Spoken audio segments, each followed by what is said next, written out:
Good morning, everyone. And as you can see, I'm on a different time, but I think that's kind of okay because I'm new and I'm just starting out. And as much as I'd like to be consistent, life is not consistent. So I'm actually going to start with the second topic because what the heck? Why not? The best thing about working for yourself. And I think one of my favorite things, or well, I guess it is the best thing, is that I'm my own boss. So I can work from anywhere.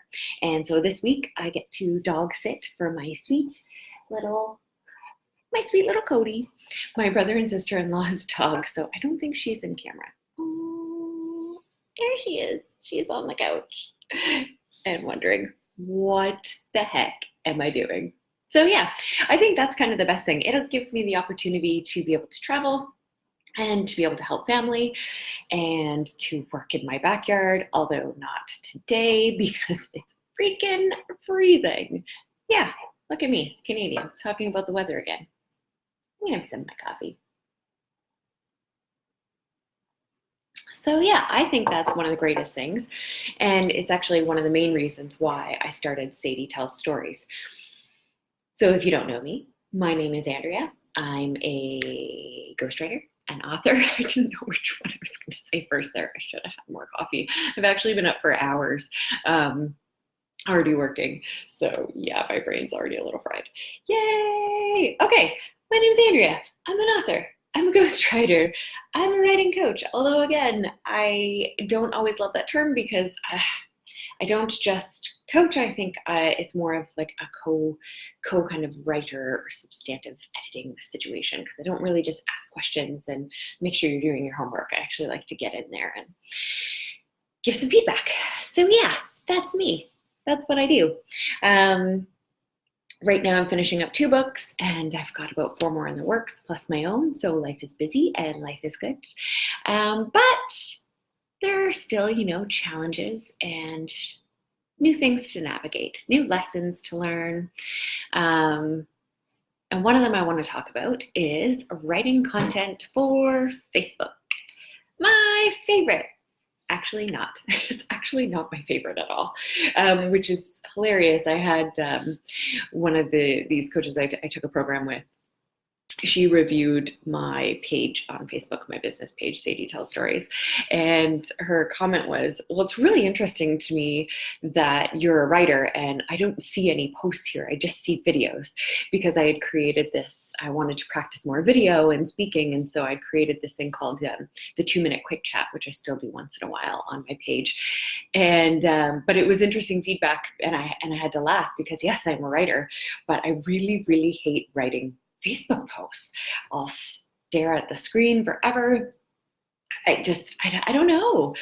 It's not my favorite thing to do. So anyhow, I posted that in a larger group that I participate in called the Location Independent Biz Babes. And I started to ask my questions, why? Why don't I enjoy posting to Facebook? And I think one of the main things that came out is that it feels to me like a waste of time. In a sense, when I'm writing a book, it's like I'm getting work done. I'm either getting work done for myself that I feel really great about, or I'm getting work done for a client towards an end goal. And it feels like a bigger thing that you're putting something kind of great out in the world. It's this full big thing. But Facebook posts, I mean, I guess because when it started, and when I first started on Facebook, it was mostly like my friends, their families, all those sorts of things. I wasn't using it for my business. Transitioning to being on Facebook for my business has been a challenge in terms of the way that I see it. So yeah, I posted this in the Location Independent Biz Babes and got a bunch of feedback, but I think one of the most valuable questions or one of the most valuable points that came out of it was that how can I be of service in these posts? What do I do that is of service to others? So rather than just contributing to sort of the endless stream of things that we see every day in all of the media we consume every day, how can I actually be of service? Because that's another thing. I don't necessarily love the change of lifestyle. I mean, I was born at a time and grew up at a time when we didn't have the internets yet. I remember the first computer coming into my home. God, I feel old saying that. But yeah, and so I think I came to some answers. But again, if you're watching this and if you have seen some of my posts and you find them valuable for a different reason, I'd love to hear from you. It would actually really help me out. But here's what I got. So I like sharing my career transition story, especially from a place of someone who was so passionate about what they did, because losing that passion I found very difficult, in terms of the way I defined myself and how I saw life and my life purpose, and losing that life purpose at an age where I felt like, I couldn't go back to school. I'd already done 7 years of school. And so I really hesitated to go back to any more school, because I just felt like, am I using school as a crutch? Am I doing that thing where I always need to learn more in order to move forward? So I didn't want to get stuck in that. But then whenever I wanted to do something new in my life, that was my go-to. It's like, okay, well, I'm going to go to school, I'm going to learn how to do this thing, and then I'm going to move and shift off. But yeah, I think I was 40 and I just didn't know what to do with my life. And so I wrote a little book that I published, Sadie, a story about a girl who just didn't know, and that kicked off my business. I wanted to be a ghostwriter and an author. And so I think some of the value that I can provide for people, or not, I know, is just some of the struggles I faced, I think emotionally, financially, during that transition. And now, even now, I had a moment today where I started thinking about, okay, what other income streams can I add to what I'm doing? I have a full roster of clients, but again, I need to get enough experience to raise my rates again, so that I'm not kind of always at this level of like, okay, where's the next client coming from? Where's the next client coming from? And I know that that's the nature of freelance work, but I want to build a business that doesn't work that way. And so the whole idea of Sadie Tells Stories also brings in a lot of creativity. And so how can I, as a business, as Sadie Tells Stories, be more creative in my approach to all of the ways in which I provide service, and allow those services to shine through in my Facebook posts? And this is something I am still grappling with and still trying to figure out. And I have to say, honestly, I don't want to take a content creation course or a visibility course. I think at this point, I need to listen to myself. I've done a few, and I need to listen to me on this one, and keep pushing forward, and keep learning, and keep growing, and keep, I think, exploring different ways of getting out there on social media. So what I'm hoping to do through providing service is, one, just to be of service. I do think it's such a weird, yes, I think to provide value in the post, so that it's not something you just scroll by and you're like, oh, and I haven't quite figured that out yet, but I'm basing that on engagement. So maybe some of my posts have been valuable to some people and I don't know it. So you always sort of judge based on the numbers, but maybe there are people out there you're not seeing. You don't know that they are there. So yeah. Sorry, it's coffee kind of morning. Woke up at 5:30. All right. And I'm not a 5:30 morning wake up girl. I know successful people do that. Maybe I need to do it more often. Who knows? Okay. So being of service. Another thing I think about my message that I want to get out there to people is that it's never, ever too late to try something new. Ever.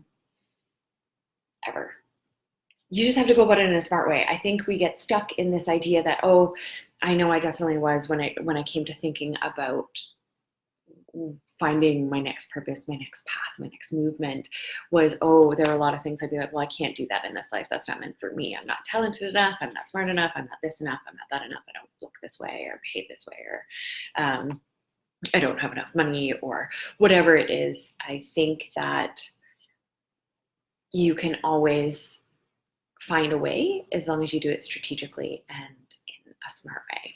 and you will make mistakes. That's the bottom line. What do they say? Fail fast and get back up.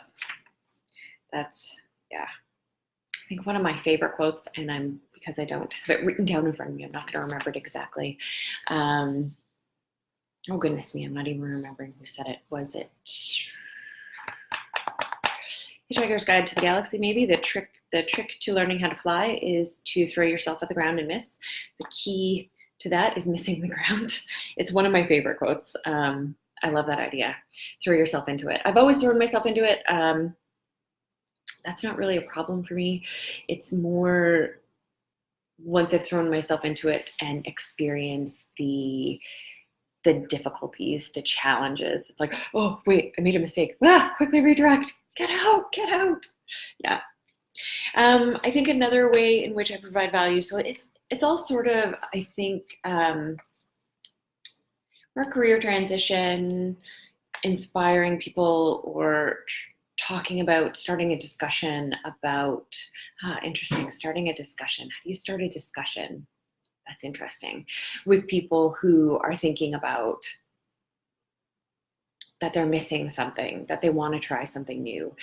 We all hold ourselves back. We hold ourselves back daily. And even though I've gone for this thing, I definitely still hold myself back. I've been writing this magic book for years, and I actually took a very long break from it. And I don't work on it during the day because I feel like that's work time, and I don't have the confidence enough yet to think that that book will actually make me enough money to survive. But I'm going to keep writing that book. I'm still going to work a lot during the day for my clients, but yeah, maybe it'll switch. Maybe now that I've said it out loud, it will switch. All right. So how do you provide value in Facebook posts? Hey, and once in a while, I do have to say those cute dog and cat posts, keep sending them my way. I love them on my feed. They make me laugh. I may fall down a small rabbit hole of watching them, but hey, they lift my spirit. They raise my vibration, as they say. Okay, so that is just that. I'm going to end off this live again with something I really enjoy doing lately, which is pulling cards. And it was funny this morning, again, in my questioning about, again, building Sadie Tell stories and incorporating all that is creative storytelling in terms of art making. I decided to ask the cards or get inspiration on how I can move forward to create that financial stability I'm longing for. And the cards that I pulled, the first one was You Are Safe. The second one was Be Courageous. And the third one was Listen to the Music.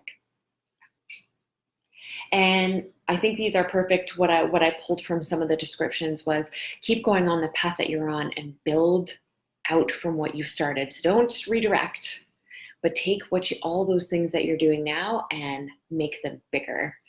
Be courageous. So that is, You Are Safe was how to approach the issue. Be courageous is how to lift your vibration.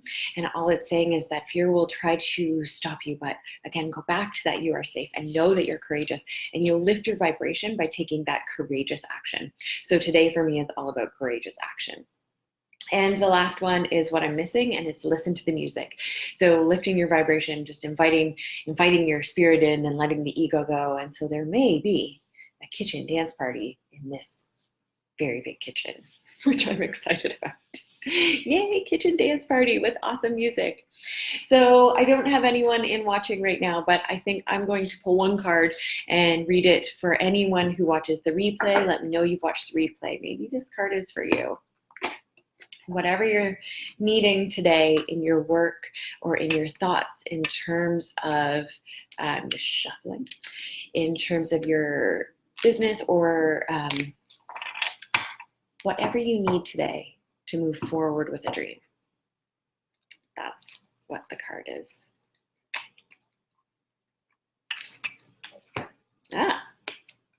And the card you get is Detox. And detox is the ego accumulates negativity and holds on to it for a long time. It settles into the mind and body as destructive patterns, attitudes, behaviors, habits, and feelings. The more negativity you amass and absorb, the more difficulty it is to sense or see the light of your spirit. It's time to detox from all that negativity, to clear the inner light and let it shine once again. Start by cleansing your body. I'm not going to read through all this, but basically heal your body. Eat the good stuff, drink the good stuff, go for a run, do some yoga, do whatever works for you. Detox, throw out the negativity. Seek help if you must. You're at a saturation point of negativity and can't experience peace until you clear away the pollution. All right, that's it for today. Again, I'm just exploring different times to see when people pop on for Confessions of a Reluctant Entrepreneur, and I'm not holding myself to any specific time. So I'll see you at least once more this week. I hope you have a great day, and I'll talk to you soon.